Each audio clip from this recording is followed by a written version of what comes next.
அதாவது கடவுள் நம்பிக்கையிலே முரண்பாடுகள் இருக்கு. இது அவங்க யோசிக்கணும். என்ன சொல்றாங்க? தூணிலும் இருப்பார் துரும்பிலும் இருப்பார் சொல்றல்ல, நீ நம்புறியா? நம்புறா ஏன் கோயிலுக்கு போற? எனக்கு அந்த கேள்வி உண்டு. ஆமா, அப்ப எல்லாருக்குமே இருக்குது. ஆனா அந்த கோயில்ல ஏதாவது பாசிட்டிவ் வைப்ரேஷன் இருக்குன்றாங்க. அப்ப தூண்ல இல்ல துரும்புல இல்லையா? அங்கதான் இருக்குன்னு அங்க இல்ல. சரி. அப்ப அதாவது அப்ப கடவுளை நோக்கி எது நம்மளை அனுப்புதுன்னு யோசிச்சு பாருங்க.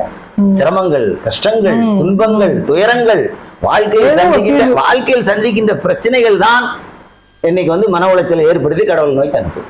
நல்ல நண்பர் இருந்தா அவர்கிட்ட போய் நான் ஆலோசனை கேட்க போறேன். நண்பரே கிடையாதுங்க ரொம்ப பேருக்கு, அது ஒரு பிரச்சனை.